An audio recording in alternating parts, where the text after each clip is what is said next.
O jantar anual da família Tim estava acontecendo no restaurante Golden Palace, o mesmo restaurante chinês caro onde nos reuníamos todos os anos desde que eu me lembrava. Meus tios falavam dos carros novos, as tias mostravam bolsas de marca e meus primos faziam questão de mostrar o quanto eram bem-sucedidos. Michael! Gritou o primo Kevin do outro lado da mesa giratória, com aquele tom falso de preocupação misturado com arrogância. Ainda anda de ônibus. Posso te indicar umas opções boas de financiamento. Ajustei a manga da minha camisa branca simples, deixando aparecer um pouco do relógio por baixo. O ônibus funciona bem, respondi. Tão prático. Comentou a tia Linda. Mas com seu trabalho com computador, dá para comprar coisa melhor, né? Segurei o riso. Meu trabalho com computador, como eles chamavam minha empresa de tecnologia, era o motivo de eu estar usando um relógio que valia mais do que tudo naquele restaurante junto. Mas nenhum deles reconheceria um Philippe Dufour Grande Sonnerie Minute Repeater. Só fizeram 16 no mundo, e nem os maiores colecionadores sabem quem são todos os donos. Falando em trabalho, disse o tio Richard animado, o Kevin acabou de virar sócio júnior no Goldman Sachs. Seguindo os passos do pai. Todos bateram palmas e o Kevin sorriu, ajeitando o Rolex, provavelmente um presente de bônus.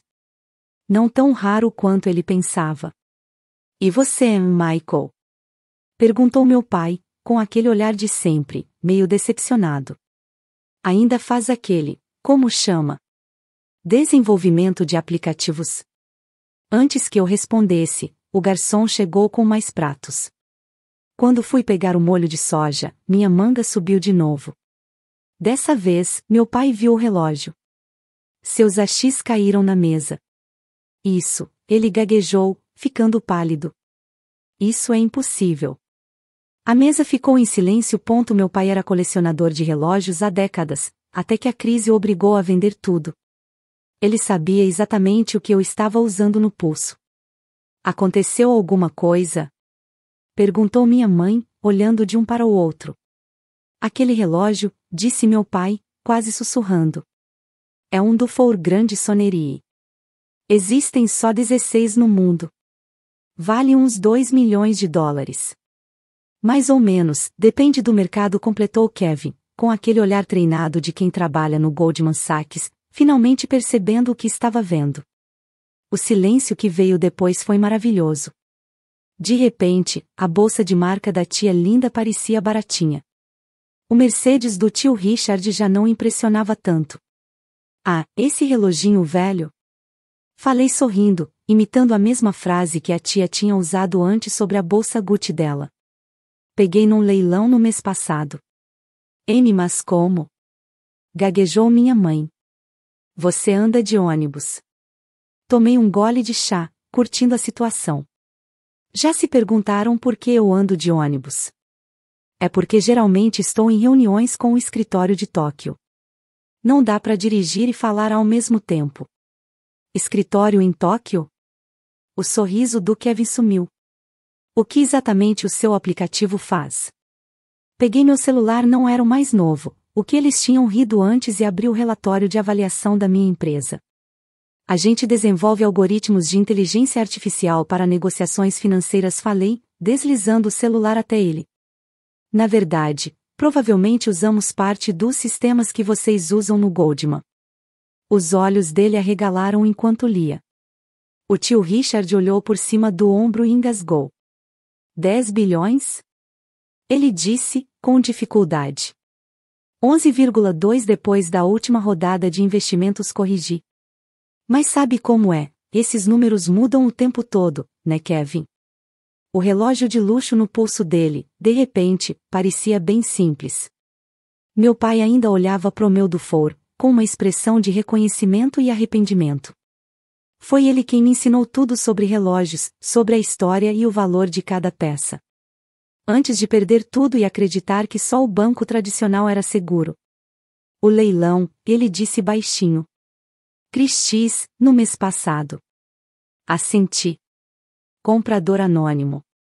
Eu sabia que você ia reconhecer. Esse era o relógio dos sonhos do seu pai. Filho, minha mãe disse baixinho. Eu sabia, respondi antes que ela continuasse. Por que você acha que eu comprei?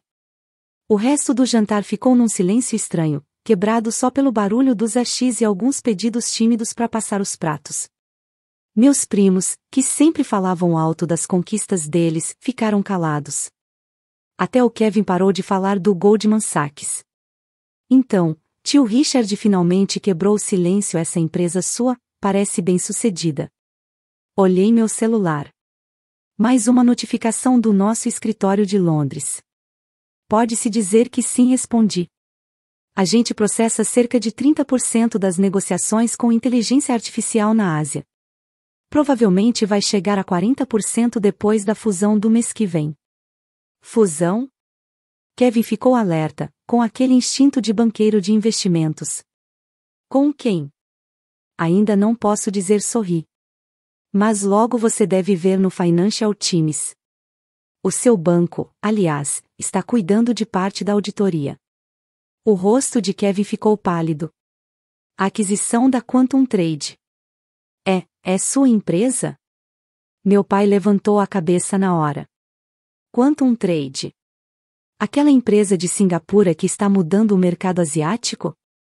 Entre outras coisas, falei, sem entrar em detalhes. O contrato de sigilo só acabava na semana seguinte. A tia Linda se inclinou, agora bem mais interessada. Mas, Michael, querido, por que não contou pra gente? Esse tempo todo achamos que você andava de ônibus porque não podia comprar carro. Ajustei o relógio de novo, deixando a luz bater bem nos detalhes finos dele. Às vezes, o sucesso não precisa ser exibido. Falando nisso, tio Richard entrou no assunto. Minha carteira de investimentos anda meio sem graça. Quem sabe a gente conversa. Desculpa, interrompi com educação. Já estamos com todo o financiamento fechado. A última rodada teve excesso de oferta de 3 bilhões. Silêncio total outra vez. 3 bilhões a mais do que o necessário, mais do que todos os investimentos deles juntos. Minha mãe tocou meu braço com carinho. Mas filho, por que esconder isso todos esses anos? Porque eu queria construir algo verdadeiro, respondi. Não queria só correr atrás de status e aprovação da família. Meu pai ainda olhava pro relógio. De repente, disse. O leilão teve uma disputa acirrada. O preço passou muito do esperado. Eu sei, falei sorrindo. Eu era o outro comprador. Mas, eram dois, ele murmurou. A voz do meu pai foi sumindo, enquanto ele começava a entender. Você aumentou o lance de propósito, disse ele, surpreso. Tinha que garantir que ninguém mais levasse Day de ombros. Era o relógio dos seus sonhos, pai. Eu não ia deixar escapar.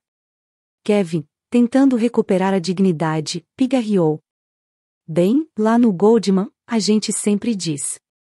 Na verdade, interrompi, olhando o celular de novo. A sua mesa de operações acabou de mudar para nossa nova plataforma de algoritmos. O memorando deve sair na segunda-feira. Ele murchou. De repente, ser sócio júnior não parecia tão grande coisa. Tia Linda, sempre tentando manter o clima social, tentou mudar de assunto. Michael, você precisa ir ao nosso clube de campo no fim de semana. Tem alguém que eu adoraria que você conhecesse. Não posso, respondi. Vou voar para Singapura no meu jatinho. Reunião do conselho. Seu jatinho? Tio Richard mal conseguiu falar. Um pequeno, falei com modéstia.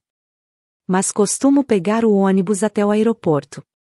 É melhor pro meio ambiente, sabe? Depois do jantar, meu pai veio atrás de mim enquanto o resto da família ainda pegava casacos de grife e chaves de carros de luxo. O ar da noite estava frio e dava para ver a respiração dele enquanto tentava achar palavras. Aquele relógio, disse ele por fim. Era o mesmo da foto no meu escritório. Fiquei com ela na mesa por 20 anos. Assenti. Até o dia em que a crise fez você vender toda a coleção. Ele fechou os olhos com dor ao lembrar. A crise de 2008 tinha atingido nossa família em cheio, transformando meu pai de um respeitado colecionador em alguém que só queria que os filhos seguissem carreiras seguras em bancos e finanças. Foi por isso que você comprou? Perguntou em voz baixa. Para provar alguma coisa? Puxei a manga e deixei ele ver o relógio de verdade. A complicação de fase da lua brilhou na luz da rua. A peça era perfeita, um símbolo de sonhos que vão além do dinheiro. Comprei porque, toda vez que eu ia ao seu escritório quando era criança, você me falava sobre esse relógio. Dizia que só 16 pessoas no mundo teriam um. Que ele representava o auge da habilidade humana. Os olhos dele ficaram úmidos. Quando comecei minha empresa também deixei uma foto dele na minha mesa. Não era pelo dinheiro ou status. Era para me lembrar da precisão, de construir algo perfeito. Algo raro. Nesse momento, Kevin e tio Richard saíram correndo do restaurante, falando apressados ao telefone, provavelmente ligando para os corretores para saber mais sobre a minha empresa. Tia Linda, mais discreta, mostrava à minha mãe fotos da filha de uma amiga no celular. Comecei a soltar o fecho do relógio. Sempre foi para ser seu, falei. Meu pai deu um passo para trás, balançando a cabeça. Não posso aceitar. É demais. Na verdade, sorri, eu comprei 2 no leilão. Esse é seu. O meu está em Singapura. Achei justo ter uma obra-prima por continente. As mãos dele tremiam quando entreguei o relógio. 2? Mas isso dá uns 4 milhões de dólares. Dei de ombros. Mais ou menos o que ganho só de juros por mês. E tem coisas que valem mais do que dinheiro. Minha mãe chegou perto, ainda segurando o celular da tia Linda. Michael, querido, sobre aquela moça encantadora. Desculpa, mãe, falei, olhando meu celular de verdade, aquele simples que uso pro trabalho. Já estou com alguém. Ela é chefe de pesquisa em inteligência artificial no MIT. A gente se conheceu numa conferência, onde eu fui o palestrante principal.